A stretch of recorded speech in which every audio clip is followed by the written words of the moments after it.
requires that I wouldn't need a mic, is that even in off-season teachers use their teacher voices and can project, but they are filming, so I am going to use the mic for a little bit. So I wanted to thank you all for coming out and spending a Friday evening in the summer with me to talk about witchcraft. It is something that has fascinated me since I enrolled in my master's program, and eventually when the time comes around for me to finish the doctorate program, it will be the focus of a dissertation. So without further ado, I hope you guys enjoy the information, and I'm happy to take questions at any point during the presentation.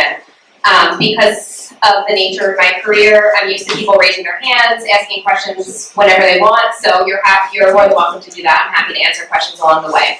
So the focus of the witchcraft talk is going to be during the early modern period. That's primarily what I'm accustomed to researching, writing about, talking about, and witchcraft, especially in New England, primarily fizzled out in the middle of the 1700s. So I'm going to talk mostly about stuff that starts around 1300s and ends the middle of the 1700s. So on the opening slide, I started with a quote from Cotton Mather, who, if you have knowledge about Salem, know was a pivotal and remains a controversial figure in American history. He and his father, Increase Mather, were had pivotal roles in the Salem witch trials and the history of Salem, Massachusetts. He was a pamphleteer, a minister, and had strong political and judiciary ties.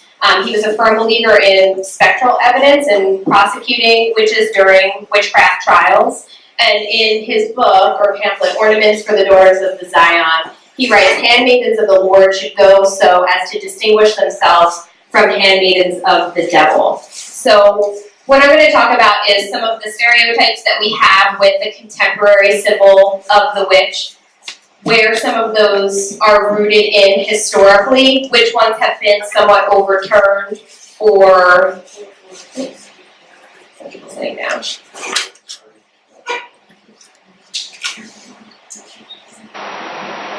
Or revisited by contemporary critics. But a lot of the information of witches and witchcraft have to do with female behavior. So when Mather writes that handmaidens of the Lord should go as to distinguish themselves, what he's really talking about is it's basically all in the way that you act. If you act a certain way, you associate yourself with the devil. If you act in a different way, you associate yourself with the Lord. So I'm all about integrating humor when I teach. It is Monty Python. So I figured a lot of people would be familiar with the scene from Monty Python where the community parades this witch, accused or alleged witch, in the middle of the village in a cart, and they plaster this fake nose on her face, and they say, "We have a witch, can we burn her?" And the question is, well, how do you know she's a witch? And the community replies, well, look at her nose. And she replies, well, they put this nose on me. And then a male in the crowd says, well, she turned me into a newt. And somebody else looks at him inquisitively and says, it doesn't even say anything, says it with his eyes, like, well, you don't really look like a newt. And he says, well, I got better. And then they want to throw her in water and see if she floats or drowns. So Monty Python, while comical and satirical and dealing with witchcraft in a somewhat jocular way, some of this stuff is rooted in history, things that actually happened. So while Monty Python does take it to the extreme, some of these things are pieces of the witchcraft history that I do plan on covering. So I've given an overview. I could talk about witchcraft for hours, and there's no dearth of literature that's been written on witchcraft, and you could deal with it in any area of the world. But I'm going to primarily focus on England and then New England. I'm assuming most people are familiar with Salem, so while I'll touch on it tangentially, it's definitely not going to be the focus here. So my goal is to give you kind of a broad overview of the historical context, where witchcraft comes from with regard to how it plays out in England and then in the colonies in the United States. Famous quote-unquote witches, so 3 women in history who were persecuted or besmirched for having associations with witchcraft. How one would go about identifying witches. There were certain indicators, physical marks that people assumed could be found on witches. The accusations, denunciations, and persecution. So different communities had different ways of accusing and going through the judicial process of actually trying and convicting a witch. Midwifery and witchcraft, and this is where history and contemporary criticism has started to turn with regard to changing previous points of view on the association between these two figures. That's my daughter. My husband and 2 kids are back there. They came out to support me today. Witches in literature, because I do teach literature for a living. I'll talk about some of the books where witches appear, both historically and in contemporary literature as well. How witches and the jargon that's associated with witchcraft, like witch hunt, how they've been colloquialized and how they appear in contemporary society. And then contemporary witches and why we love them so much, why they have such staying power, and why we continue to return to these figures who we thought when they were burned or drowned or strangled or whatever it is people did to them, why they still persevere in contemporary society. So to start with a little bit of historical context, the focus of witchcraft accusations that I'm going to primarily deal with are America and Europe. So I will talk about countries other than England, but because of how vast the history of witchcraft is, I really tried to focus it so that I could fit it down into the hour space that I'm given here. So witchcraft as a crime or something that was punishable began in the early 1300s in France. And then the late 1700s in America is where we see the last of it start to really fizzle out. So Salem and the 20 people who were executed as a result of the Salem witch trial happens in 1692. So that's really near the end of witchcraft in American history. The stereotype of the witch is something that's unique to the culture of Western and Central European Christianity. So while we might see witches or brujas in Spanish, Hispanic, Central American culture, they're not as evil as Christian cultures make them out to be. They weren't persecuted. They're actually part of the culture there. So there is a divergence in the Catholic and Protestant witch hunts. Catholics viewed witchcraft as heresy. So something that was a crime that was committed that's directly an offense to the Lord. Protestants, on the other hand, view witchcraft as idolatry, meaning worshiping an idol. In this case, worshiping Satan, so somebody who's other than the Lord. Ironically, the main gripe that Protestants had with Catholics was that they also dealt primarily with idolatry. So there is some divergence there in terms of both the way that they viewed witchcraft and then the way that they persecuted and tried their witches as well. So for them, witchcraft combined the power and the desire to do ill with an alliance with Satan. So a lot of the witch's power derives not from the witch herself, though there is one act that is unique to that, but from the alliance that the witch has made with Satan, the bond that she's made with Satan. There is a belief that women became witches because they were born female. So it should be no surprise that almost all of the witches who were persecuted were female. There were males who were persecuted as well, but a majority of them were female. And this actually has roots in the Bible, and I'll talk about that in a second. But the belief was that women became witches because they were born female, not male, because they were dissatisfied with their natural inadequacies and limitations, and because they wanted revenge and retribution badly enough to sell their souls for it. So this early modern notion that women were weak, not just in body, but in soul and mind, and that they were the ones who were more susceptible to Satan's temptations. That also has roots in the Bible. That's something that carries over into the early modern period. So, therefore, women would be more susceptible to Satan's temptations, so that's why more witches tended to be women. It also stems from carnal lust, so this desire to have power. There's obviously dealings with sexuality. Witches were thought to have more sexual inclinations than women who associated themselves primarily with the Lord. There are strong religious influences in terms of witchcraft. both in Christianity and then in the New England colonies with Puritanism. So in the Christian tradition, Eve is the original witch. She's the one who fell for the serpent's ploy. She's the one who ultimately turned Adam to the dark side, so to speak. So she is the first archetypal witch in terms of Christian tradition. The Puritans reveled in natural order. So Eve, acting out of order or out of the natural order of things, would fit this archetype. Witches then, as they began to evolve from that Eve archetype, are women who could not accept their place in the natural order of things. So, this quote at the bottom: pride, discontent, envy, malice, lying, blasphemy, seduction, and murder. Some were explicitly Eve's, others implicitly hers. None of them were attributed to Adam. So in some capacity, Eve committed all of these acts. So to people who are looking to the Bible as a way to live their life, Eve is somebody that you did not want to associate yourself with. She represented everything that was evil in women. So any woman who exhibited any of these traits is also a witch or exhibited witch-like characteristics. The notion of worshiping the devil would be akin to heresy, because it was somebody who was other than the Lord. You were blaspheming the Lord by worshiping somebody else.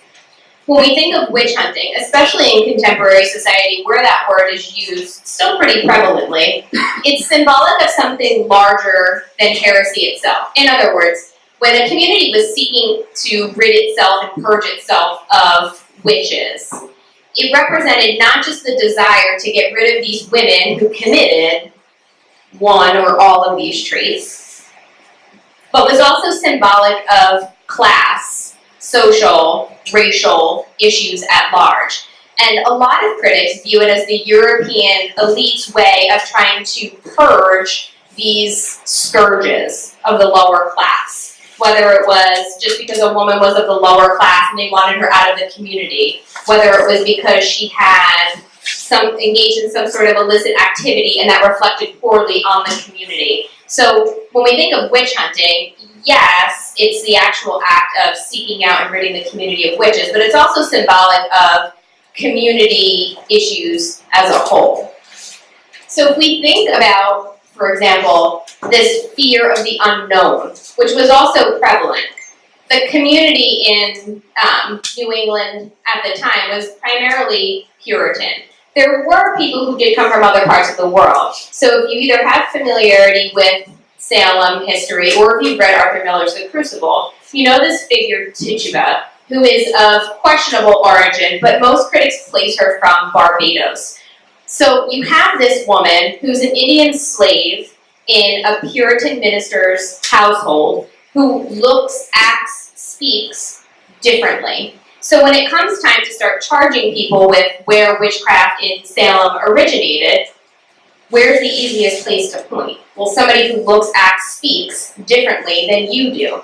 So any type of culture who was polytheistic, had different types of practices other than Christianity or Protestantism, Puritanism, was automatically questioned. So Tituba took the fall for a lot of this. That's where the finger pointing started. So in terms of the historical context, look at witchcraft as being representative of this community's insecurity or community's desire to purge itself of anything that didn't fit in with that order, because Puritans did revel in that, the natural order of things.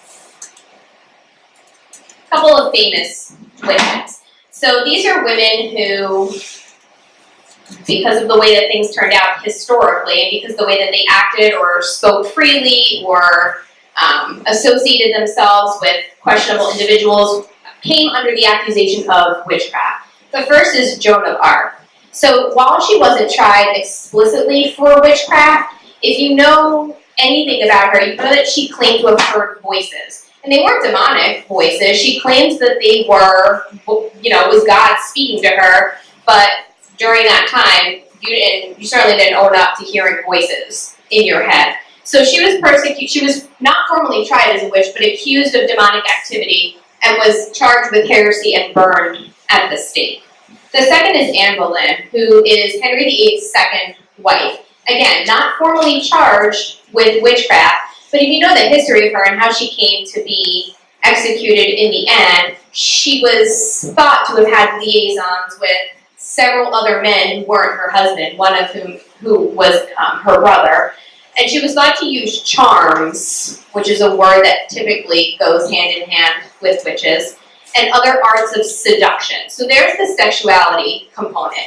Any woman who is thought to be free with herself sexually would become part of that category, become part of that category with witchcraft. And the third is Elizabeth Woodville, who actually predates Anne Boleyn. So she marries who was Henry VIII's grandfather, Edward IV of York. So the deal with her is actually, the history of her is actually quite interesting. So she was married a couple of times before she meets Edward. She has 2 sons, and she doesn't have a lot of money left. So she catches wind that Edward, who is very handsome, very good looking, is going to be riding through town. So she takes her 2 sons and stations herself under a tree as he walks by. She's like, that and her pretty eyes. She was known for heavily lidded eyes, which was something to be sought after at the time. She's very beautiful, still very young, even though she has 2 children. And Edward's, strolling by on his horse. She's there batting her eyes, and she basically makes a plea to him, like, can you help a sister out? Obviously not in those terms, but I need some help here. I have these 2 kids. I don't have a lot of money, and he falls for her pretty quickly, like a little too quickly. And then his brother, George, the Duke of Clarence, is like, something just isn't right here.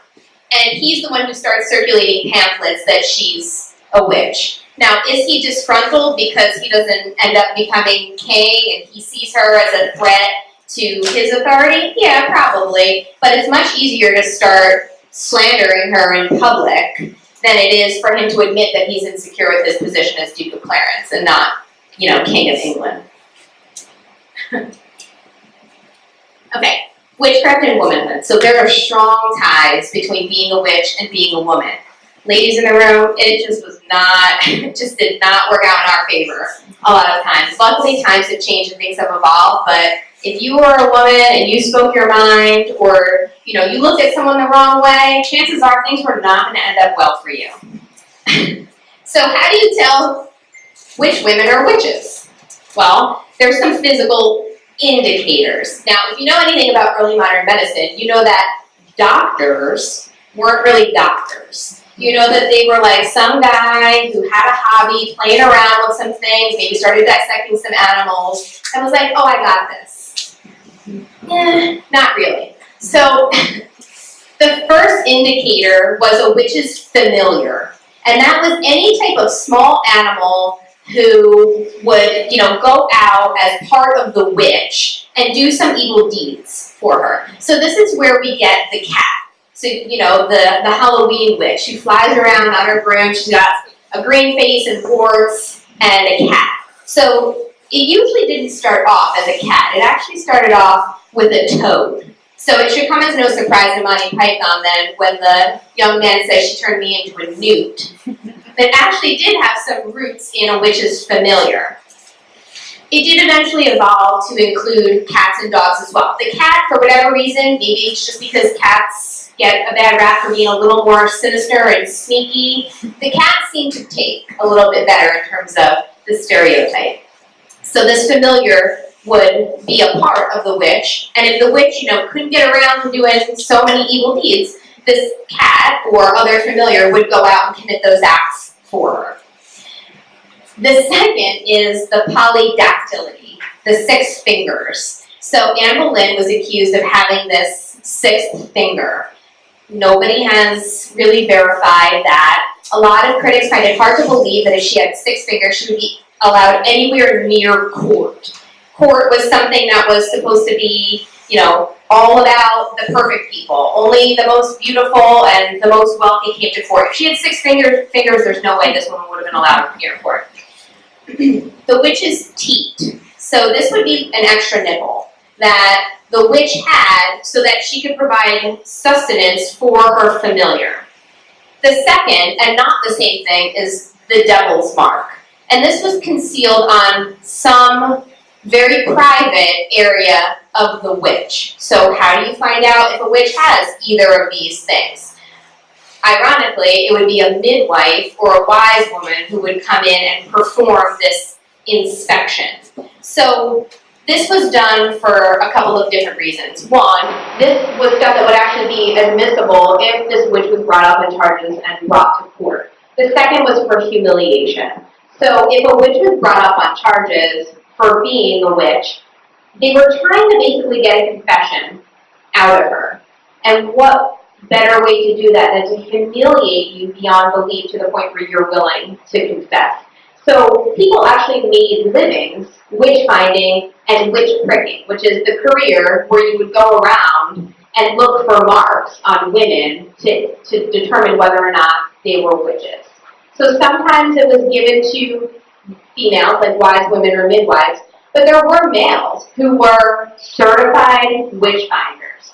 They could spot a witch in a crowd. So, yeah. Okay. Is that literal? Yes. You would prick a woman's body to look to see if she had either the teeth or the mark. So the mark was the physical proof of the witch's bond with Satan. So in order to enter into an agreement with Satan, you had to give something up. And it would usually be something on your body. There would be some sort of mark. Now, think about your own bodies and how many birthmarks and moles and age spots and scars are on your body. Anything that resembled that could be the devil's mark. Again, the notion of early modern medicine, early modern doctors, they didn't know a lot, or they certainly didn't know as much as we know now. But any one of those marks, especially if it was in a private area, would be enough to condemn a woman. And all of this was evidence. It didn't necessarily mean she is going to be tried and convicted. All of this could be used to compile evidence against a woman. It was all admissible in a judicial process, and this would have been further. So aside from the private humiliation that a witch would have felt from being inspected, so again, it's hard for us to conceptualize this sometimes because we are freer with the way that we dress and the amount of skin that we show. But for a community that's very buttoned up and clothed, to have somebody, or maybe multiple people, undress you and inspect your body would have been mortifying. Absolutely mortifying. The last indicator, physical indicator, is the evil eye. And this has roots in a lot of different cultures, not just Christianity and not just in the Puritan society, but it has roots in Spanish or Hispanic culture as well. It's called the malocchio.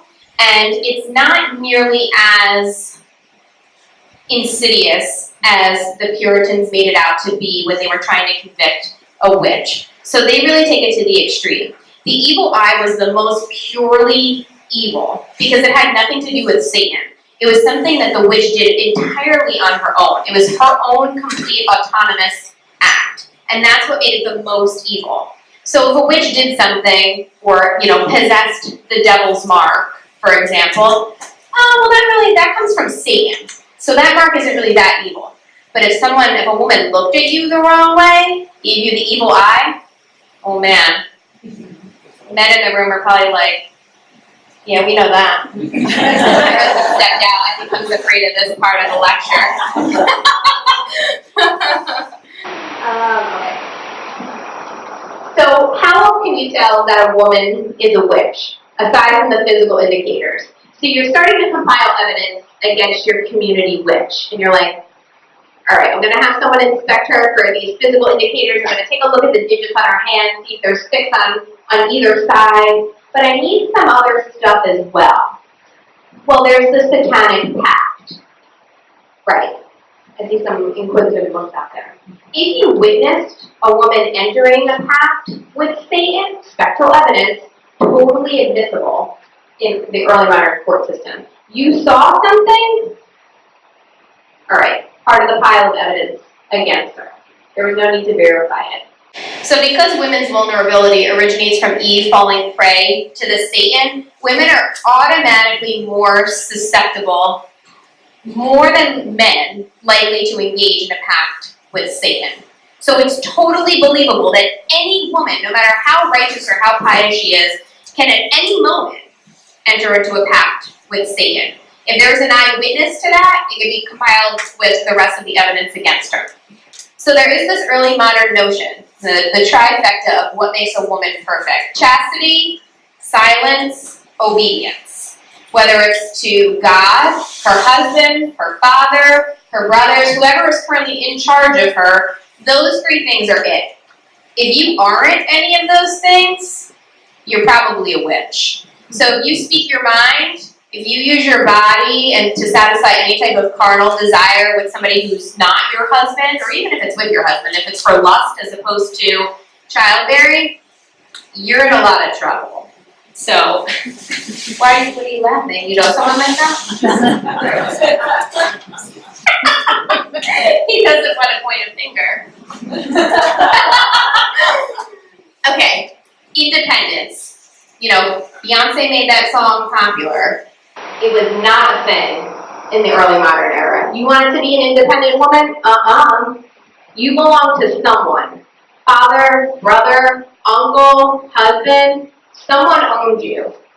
Very few women had the right to own property. You wanted to work? You wanted to earn your own money? So there were a couple things under the independence category that could have led a woman to be convicted or, led the evidence to accumulate against her as being a witch. The first is any type of family shame. Whether she brought that shame onto her family or not, any type of family shame is something that could marginalize you, leave you as an outlier in the community. So there's this woman in Salem, Sarah Good, whose father committed suicide. As a result of this suicide, she's placed in a lower socioeconomic status. Not by any choice or action of her own, but because her father committed this sinful act. She's on the outskirts of society. So that's problem one. The other problem with Sarah Good, who ends up becoming a convicted witch, is that she speaks out against this problem. You're in this position, that's issue number one. You're not happy with this issue, that's problem number two. So most witches did express dissatisfaction, however indirectly, whether it was through something that you mumbled under your breath, whether it's through something that you expressed to somebody who you thought was your friend. If you express any type of issue with the position that you are in, especially socioeconomically, you're in a lot of trouble. So with the power arrangements of their society, and in doing so, they raise the specter of witchcraft, of female rebellion against God and man. So if you're speaking out against the situation that you're in, whether you had anything to do with the way you found yourself in that situation or not, you're committing an act, a very heinous act, not just against your community, but also against God. So there's kind of a twofold issue there. So Sarah Good, who becomes a beggar because of her lower socioeconomic status, goes to ask for money from a male in her community. He denies her, and she mumbles something under her breath. Now, how many women have walked away from an argument mumbling something under their breath? I mean, you can raise your hand. I mean, I know I have. Sometimes not even under my breath. Sometimes it's right out loud. So Sarah Good mumbles something under her breath. Well, that comes back around to haunt her, because when she's brought up on witchcraft charges, somebody points to that and says, well, I heard her walking away from so-and-so, and she mumbled something under her breath. I mean, I couldn't hear what it was. It could have just been like, thank you very much. It was enough. She mumbled anything. That's enough to start bringing charges up against her. Any woman who was single, widowed, or considered a shrew is somebody who would fall into this category of femininity that didn't quite fit the mold of what the early modern period was looking for. Men could defend their wives. So you know Giles Corey, who's one of the men who was executed in Salem. He was the one who was pressed to death. His wife was brought up on witchcraft charges. So he does speak out and try to defend her. And several other men in the community do so as well. Did it always work? Well, it didn't really work for Giles Corey, but sometimes it does. work. So if you are somebody who is not married, or somebody who's lost a husband, or somebody who completely eschews marriage for whatever reason, you automatically left yourself without somebody to possibly defend you should you be brought up on charges in any capacity. So men could step up and defend their wives. It doesn't always work, but it's an extra line of defense before you get to somebody who can possibly lay the foundation for your execution. If you had few or no children, again, not something that women always had control over. Doctors didn't always know this, and it was always the woman's fault if she couldn't bear children. If you didn't have children, that's something that could be used against you. You're considered an outlier in the community. If you're assertive and lack submissiveness, also not good. So Bridget Bishop, who's the first woman who's executed in Salem, has a very interesting story. She's married a couple of times. She has children, but not a lot of them. But she also runs her own tavern, which means she makes her own money. And men didn't really like that.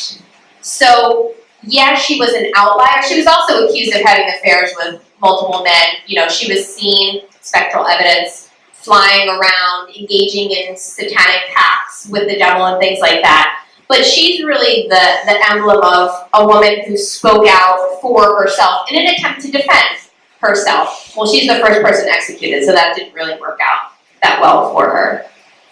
Okay, so what happened, you know, you got your witch. You have all of the evidence compiled against her.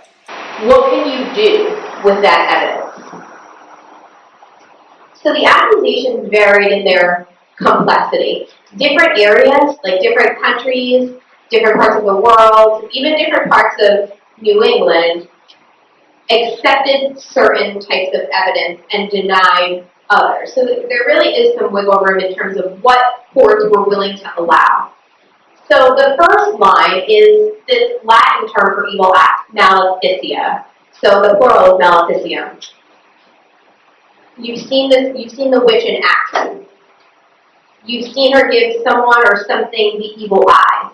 You planted a harvest and it just didn't really work out.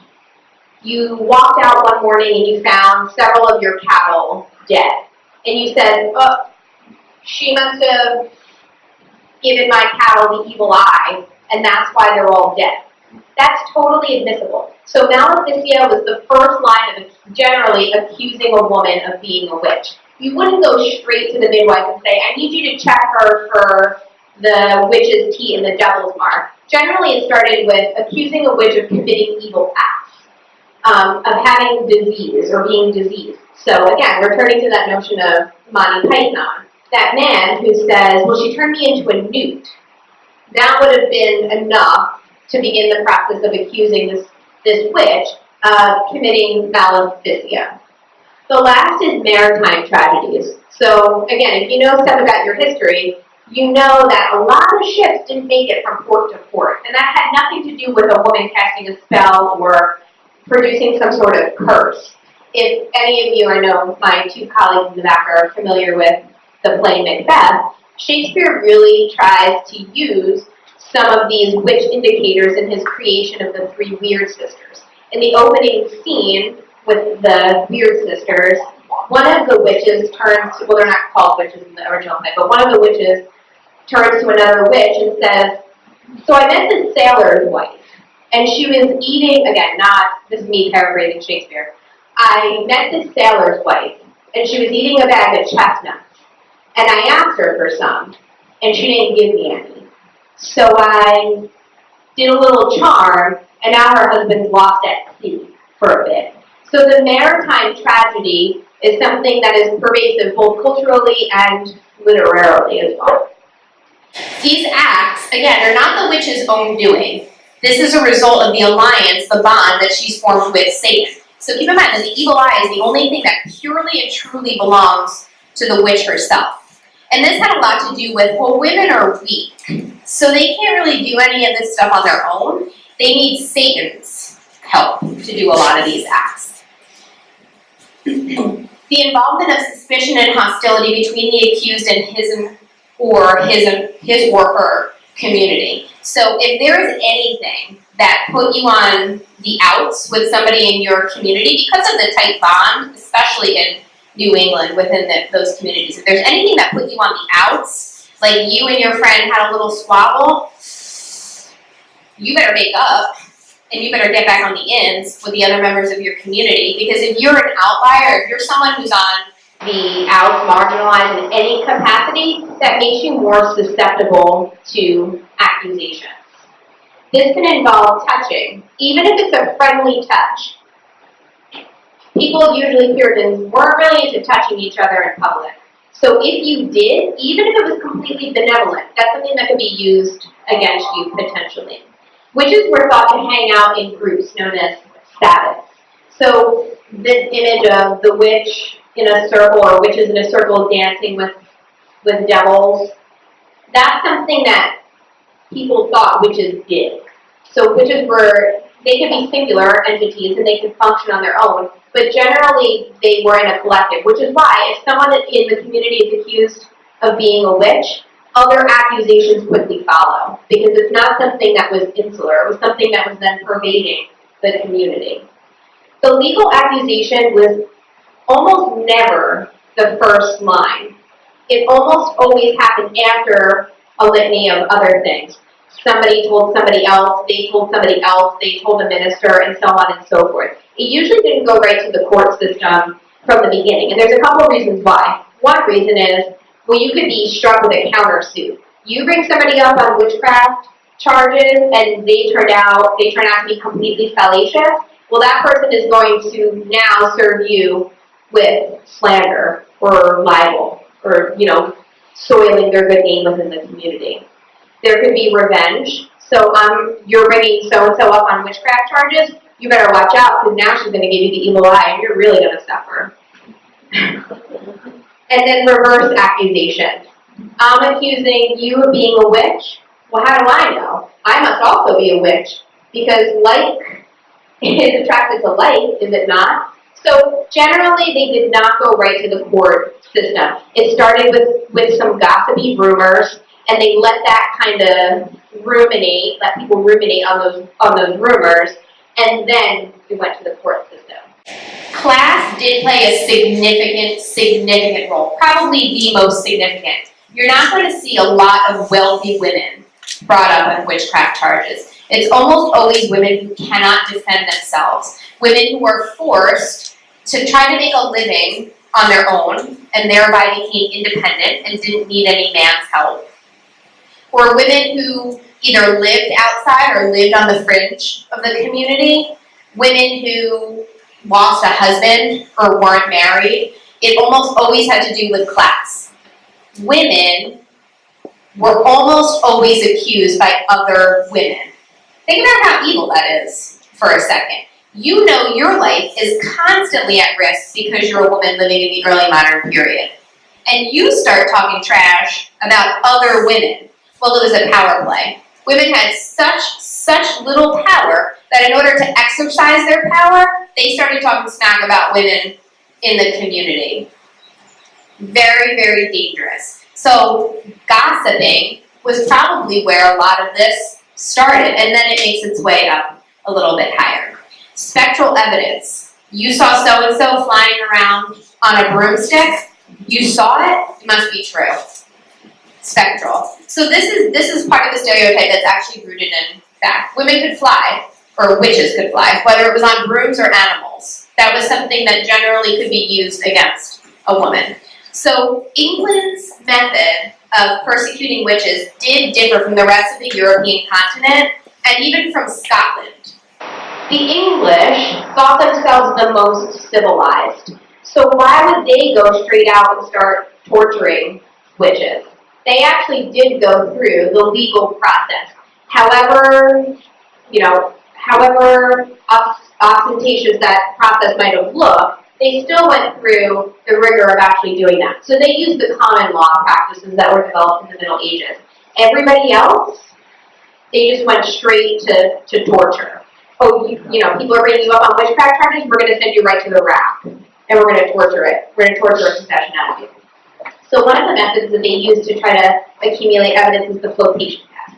So again, back to Monty Python. They want to throw her right in the water and see if she floats or sinks. So water is the symbol of baptism. So the whole notion behind this is if you strip a woman down to a single garment, usually with a shift of sorts, and immersed her, this is an actual drawing of the technique, immersed her in water, completely bound. If she sank, you pulled her out, because that means she's not a witch. If she floated, she's a witch. So think about the laws of sinking and what we know about what happens to objects when they get into water. So this was used for evidence, not for a conviction. So it wasn't like, well, let's just throw her in the water, and if we have to pull her out because she floats, we're just going to execute her on the spot. That's not really how it worked. It was used for judiciary purposes. It could be used as a piece of evidence. However, it wasn't favorable in either England or North America. So we tend to associate this with how the witch hunts and the persecution of witches and the trial of witches actually went, but it actually wasn't favorable in the United States at all. It wasn't a favorable practice. Okay, so if we're talking the legal system, in certain countries, judges would try to seek out the truth, but the whole trial by jury process, juries were mostly ornamental, meaning they were just there for show. They weren't actually there to try to throw up a conviction or, exculpate somebody from these charges. They were mostly there for show. Cases like this often require the following: a confession, like, yeah, I'm a witch, here's what I did, or 2 eyewitnesses, which are very difficult to come by. Usually one person's willing to step forward, but not 2, because of all of that negative impact that could happen. You could also be brought up on witchcraft charges. Somebody could come back at you with a libel or a slander suit or something like that. So in England and New England, trial by jury was the norm. There was a vast acceptance of evidence. So it's like, yeah, well, that sounds a little bit more fair. Let's put this witch on trial. We'll let a jury decide. Well, wait till you hear what was admissible in court. Hearsay. Well, so-and-so told me that so-and-so's friend saw her riding on a broom. That's evidence. You could use that in the court system. And spectral evidence. So you saw somebody give somebody the evil eye, that's a piece of evidence that would actually hold up in court. So yeah, it sounds like the English and the American process was a little bit more fair, but they had such a vast array of evidence that they could use, it ended up not always working out in the women's favor. So burning at the stake was standard for heresy, which is the charge that Joan of Arc is brought up on. It is not the most favorable method of execution, though. Some people, if they were going to be burned at the stake for heresy, which is what Catholics would bring witches on trial for, then some women were actually mercifully strangled before they were burned. So if we're thinking in terms of how merciful that is, I guess, so that you don't smell your own flesh burning, you were killed before you were actually burned. But the whole notion of burning is twofold. It's destructive, because when you burn something, you're actually bringing something to the ground, but it's also regenerative. So burning a witch was actually a communal act. It's part of this notion of the theater of justice. Almost all executions were public. Why? Because if you see that this witch is brought up on charges and this is what happens to her, you're less likely to commit this act because you've just seen this atrocity. This is something that happens in England and the US pretty consistently. So burning was a way of purifying the community. So you burned the witch, but also all of the evil that she's done as a way to purify the community and make it, to sanctify it again. In Eastern Europe, the preferred method was mutilating and torturing a witch. So they were a little bit harsher there. In England and the US, though, hanging was the preferred method. So our Salem witches, with the exception of Giles Corey and a few others, were hanged as witches. They did burn witches, but they had to have committed some other crime in addition to witchcraft, or have committed a crime so severe that it warranted that method of punishment. So what's the deal with witches and midwives? So a lot of the early research says that a lot of midwives were condemned as witches, and I'll talk about why. One of them is these wise women who lived in the woods. They practiced herbal and medicinal remedies. They weren't male doctors, usually worked alone. So a woman living in the outskirts of town, toiling with medicinal remedies and making her own money, it sounds like she would be an easy target. However, she actually did have a pretty important process in helping the members of the community identify witches, because she would be a woman who would look on another woman's body for any of these markings. So she did play a somewhat controversial role. Could it have been she was trying to save her own skin by helping out male community members? Yeah, it could be. But it did, the whole living situation and making her own money did seem to make her an easy target. Menstrual blood and milk were viewed as already having magical properties. It was an additional way to castigate women. You produce these fluids that are exiting your body. I don't really know how to scientifically explain that, so it must be magic. And any woman who dealt professionally with these fluids, like the midwife did, was thought to additionally have magical properties associated with her.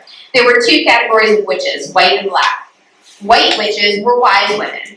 They helped with childbirth, they helped with nursing, they could provide medicinal substances to help with a plethora of ailments. Black witches were women who were into killing people for sport. So infanticide, the act of killing an infant, was thought to be a witch's pastime.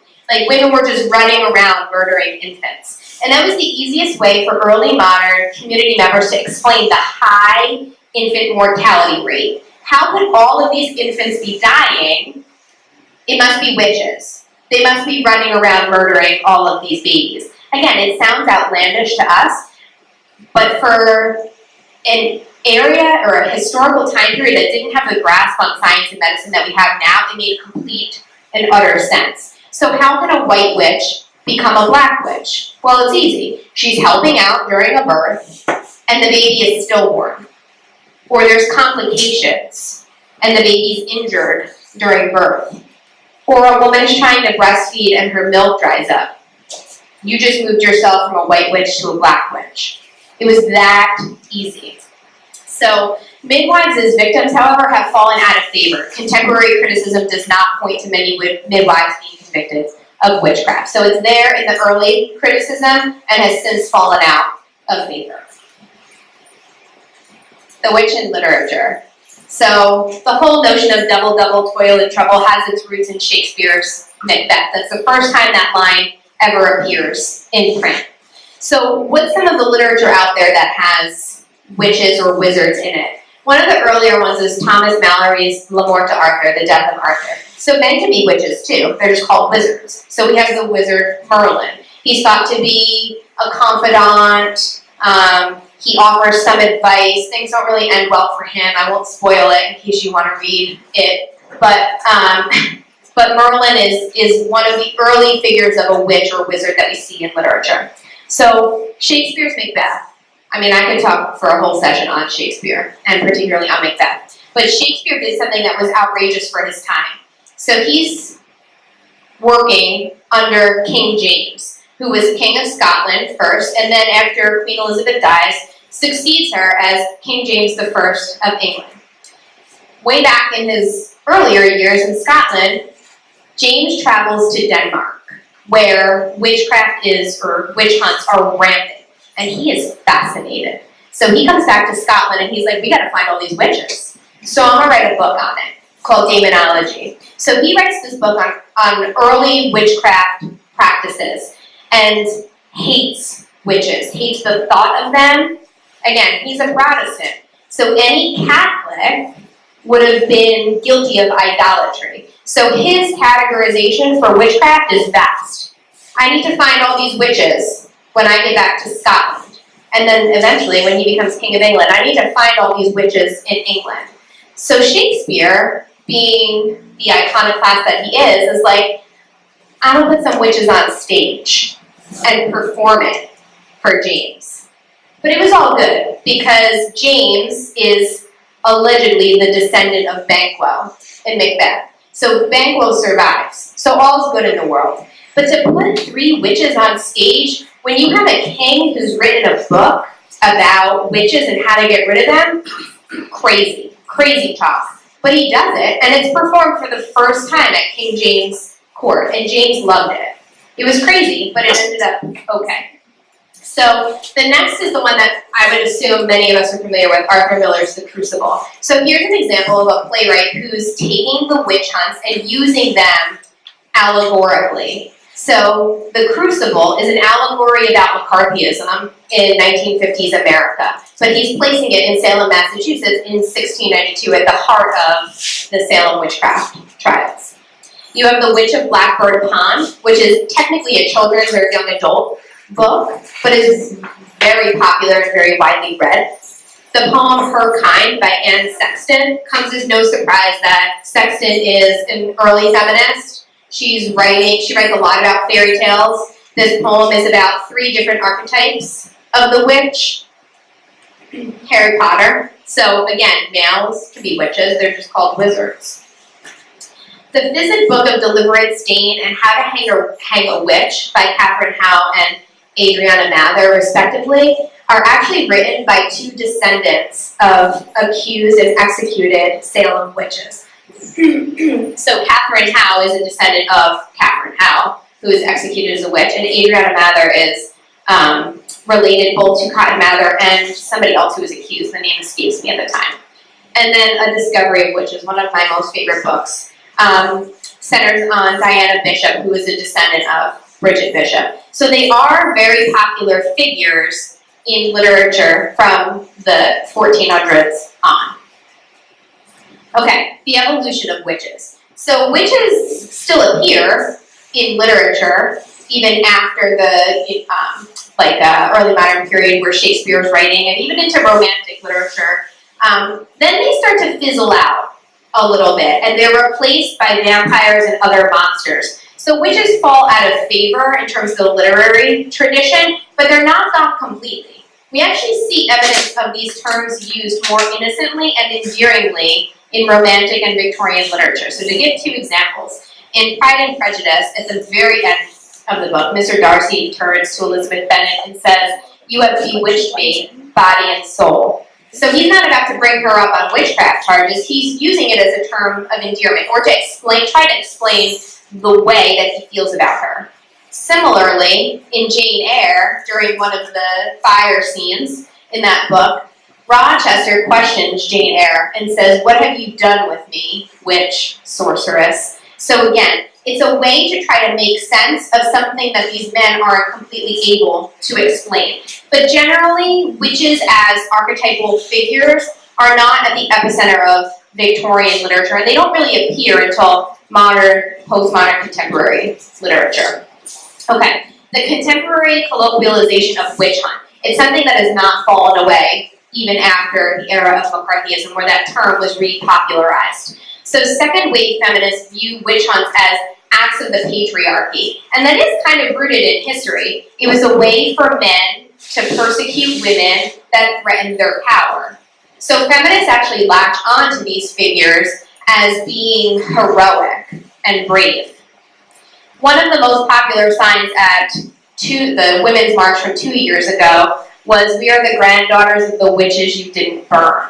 So it is something that's become very popular. It was one of the most widely circulated images on social media following that Women's March. It is not absent from the political sphere either. I just pulled 2 of the most prominent examples. The first is President Trump referring to the investigations into Russian interference in the election as a rigged witch hunt, and then Rush Limbaugh referring to Hillary Clinton as a witch with a B. So they are not terms that have disappeared from our contemporary vernacular at all. They are still alive and thriving. If anybody has seen the opening scene of season 2 of The Handmaid's Tale, I think, Danielle, I'm going to call you out. You're the one who told me about it.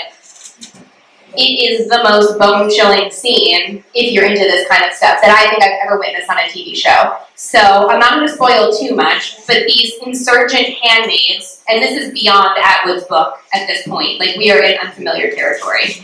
These insurgent handmaids are brought into, I believe it's a football stadium, and they are lined up with nooses and given nooses over their head. And it is, I didn't count them, I should have gone back and counted them to see if there were 20, 19. It looks like they're about to be hanged as witches. You could do a whole dissection of Atwood's novel as a parable of the witch as well. That's like a whole separate conversation. But the opening scene of season 2 of The Handmaid's Tale is a direct allusion to the Salem witch trials. And then the anthology series on FX, American Horror Story Coven, a whole season was dedicated to witches. Okay, witches in contemporary society. Why do we love them? So there's this great quote from Ray Bradbury's Long After Midnight. "A witch is born out of the true hungers of her time," she said. "I was born out of New York. The things that are most wrong here summoned me." So there's this whole notion that because of whatever's going on societally, these women will inevitably come out of that time period. So there's this whole notion of psychological terror that comes out of the Victorian period. It's the feeling of being simultaneously feared or fearful and captivated. I always liken it when I talk about this stuff with my students to going on a roller coaster. You have this pit in your stomach, we're watching a horror movie, you have this pit in your stomach, but you're kind of watching the movie like this because you do want to see what's going on. That's psychological terror, and that's why witches are so captivating. They're so scary. Just think about that. Somebody could turn to you and give you the evil eye, and something bad could happen to you, but like, don't you want to find out a little bit? If it could happen? So they are psychologically terrifying, but people are captivated by them. There's the alignment with the feminist movement and self-sovereignty. So even contemporary feminists are all about self-governing themselves, having equitable pay in the workforce, rights in terms of abortion and birth control and things like that. So it should come as no surprise that feminists latch on to these figures as being emblematic of their strife. So in her 2017 book, Witches, Sluts, Feminists, Conjuring the Sex Positive, the author, Kristen J. Solie, comments that she sees the witch in broad terms, defining her as someone who can shift perceptions and create change. The identity can be conceived of in so many ways, and it's all about discovering what kind of witch you already are or desire to be. So the term has shifted from being something pejorative, something that's condemnatory, something that could literally land you with a noose around your neck, to being something that's empowering. So the evolution of the term has come quite a long way since, especially the 1300s. These are just my words. Questions? I'll try to answer anything that I can. I don't know where I am on time.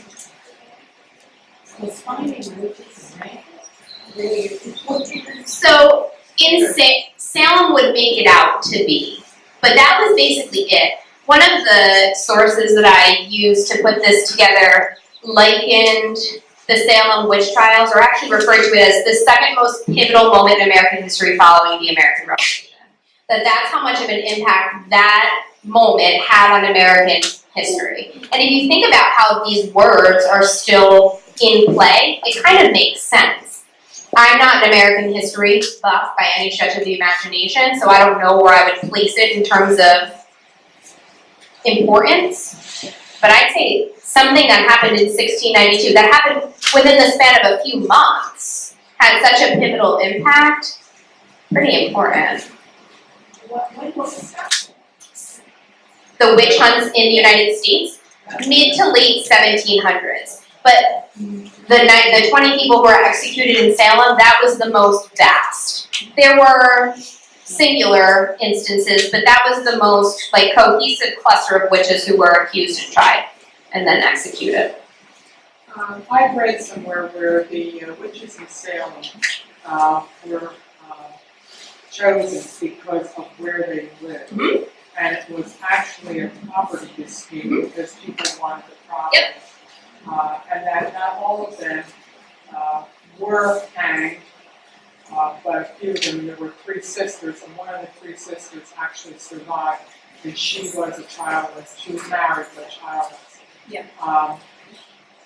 So, long story short here, how do you put in perspective today's modern Wiccans with the past? What is your thought on I don't know much about contemporary practices. I've been to Salem a couple of times and I've done some of the historical tours. And I don't really think I could speak to the property, if there's any association with the property aspects. Well, it was proven that it was property dispute. Right. Because if you look at the people who were accusing, the women who were accused, Yeah. it was a property line, it was that they wanted to take over their property. And that it was proven in that respect. Also, you said very few women of public class. Also, in the Salem witch trials, when the governor's wife was accused of witchcraft, he put a stop. Yep. Yeah, I mean, as soon as somebody from the upper echelon is accused, that's enough to pretty much shut it down and Indicate that it is a class issue, that they are going after women who are part of the lower class, for sure. I was curious to know your thoughts on the recent movie, The Witch. Haven't seen it. Oh, you should. I haven't seen it. Yeah. I haven't It seen even it. has, I noticed that it's the spelling in your slides with the two beings. Yes. Exactly. And they, from what I've heard, they really went out of their way to make it period accurate. Is it something that was put out on Netflix? Or something that's available? By now it should be, I think it's been out a couple of years. Okay. A year or two. I'll definitely check that out. Thank you. Okay, so the people who were executed, they were children who were brought up on charges. Women, children were the ones who actually started the accusations against some of the women. But something that I read in research was that the women were usually in their 40s or 50s. I know Bridget Bishop was on the older side of that. So that would have been around the age where people started to lose husbands and would make them more susceptible to accusations. But even women with husbands were still brought up on charges. The research that I read says women were on the older end for the early modern period, 40s and 50s or so. Yeah. Do you know if there's any significant witchcraft activity in New Jersey? I don't. Do you know anything about that? You asked about contemporary cooking. There was active witchcraft in Salem. And of course, you know about the Jersey Devil and that sort of thing. And that's where it stemmed from. Well, like Salem is in South Jersey, Salem? I think you're talking about Salem. I know. No, it wasn't Salem in South Jersey. No, but it was in the southern part of the state. I think more or less in the Pine region. Yeah, the Pine Barren region. Yeah. What about Lilith? Oh, from the Adam's apocryphal first wife. I hadn't come across anything in particular about her, but I did know when we talk about Paradise Lost. When we talk about the story of Adam and Eve in Milton's retelling of Paradise Lost, I do bring in the information about Lilith, about how she was Adam's first rebellious wife, and they had to find a suitable replacement for her because she ran away with somebody else. But I didn't see anything about her in the research. I guess maybe Eve's blamed more. Yeah. She stuck around. She stuck around. Well, not only did she stick around, but then she, fell for Satan's ploys, and then she was like, I gotta share this information with someone. Who should I go back and share? Like, that's really where the backlash on her comes in is, yeah, she fell, but that's kind of expected because women are weak in body and mind. But it's the fact that she went back and spread that evil with Adam that really works against her. I haven't come across anything in the research that I used, especially to prepare for this, about Lilith, but we do talk about her a little bit. Yep. Hi, first of all, thank you. Oh, you're welcome. Very good. I was told when I was shopping in New Hope, Pennsylvania, that the highest concentration of practicing witches is in New Hope, Pennsylvania. Is in New Hope, Really? yes. That's There's not a lot of that witch, there were at one time several witch stores where you could go in. That's not that surprising. It is a quirky little town. And I never really thought, I've been to Salem a couple times, and it does kind of remind me of New Hope a little bit, but that is a cute little town. Yep. Just piece of oral history. Yep. There's no verification for it. Very, very bad, 20, 30 years ago, a very, very old man told me that in Rosemont, Delaware Township, Okay. that they hung witches there. Never been able to find anything about that or anything, but I've heard it. And the other one was a more recent one. My friend Andrew said when he was young, like in the 60s, 70s, 80s, back that era, there was a group of people that called themselves witches in Stanton Station area. They had some kind of farm where they had a giant goat's head banner, and horses were disappearing in the area, so the police chased them all away. Again, I don't know if you know where this was. Yeah, I mean, those are two interesting pieces of information. The stuff that I have read about was primarily just New England and whatnot. I don't really know anything about New Jersey history about witchcraft, but I'm eager to see if any of that stuff comes up to start digging around. Well, there's problems everywhere. Oh, yeah. I mean, people have different ways of looking at things. If you look at speak to a witch today, they will tell you point blank, you do not believe in Satan. That's, Oh, yeah. that comes down from Christianity. Yep. That has nothing to do with race. Yep. Yep. And so, problems can spring up anywhere. Anybody can call themselves a witch or whatever they want to call themselves. That doesn't prove a whole lot. But when it comes to hanging people, I mean, I've done a good deal of research in New Jersey, and I can never come across that. Maybe they were hanging for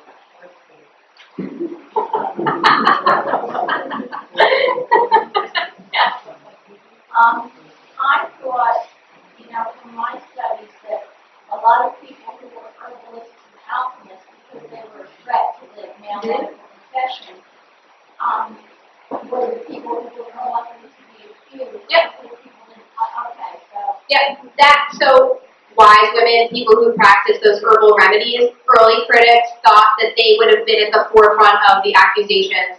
Contemporary critics don't agree with that. They've been digging around in their research and they haven't found anything that statistically states that midwives or wise women were more likely to come under scrutiny than any other woman in the community. So again, you would think because they were outliers, because they made money independent of men, that they would be more susceptible. Contemporary critics don't buy it. Yep. Do you know which particular country had the worst witchcraft hunts? I know, like, the Inquisition. The worst witchcraft? Well, witch hunt, I'm sorry. So James's ventures in Denmark proved pivotal. I know Denmark had a pretty serious witch hunt going on. Aside from that, I couldn't say with any certitude which country had the most. I just wondered this. Yeah. So I know Denmark was pivotal in that. There were a lot of witch hunts that went on in that country. If they had the most, I'm not really sure. I don't know if it's part of the purview, but are there witch persecutions or dealings with the Islamic world?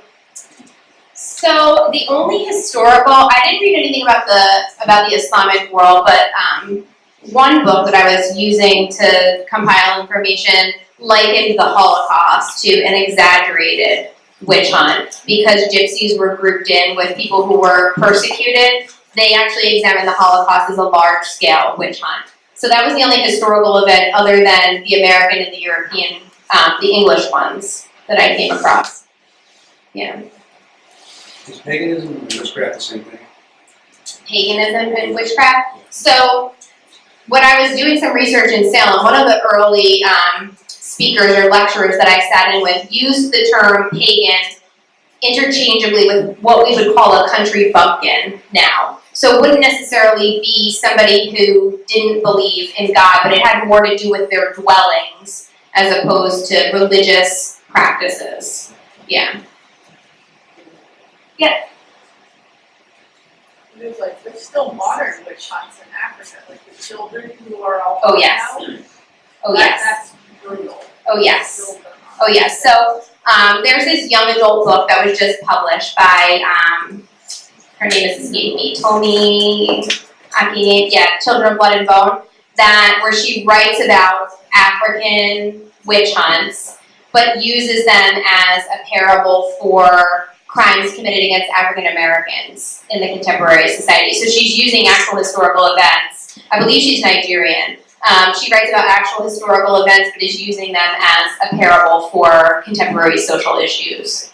Actually, in Africa, Yeah. it's contemporary Oh, witch hunts. oh, for sure. Children who are albino, they Yep. use them to make witches and. Yep. Yep. Anybody who's different. Okay. Well, thank you. You're a wonderful audience.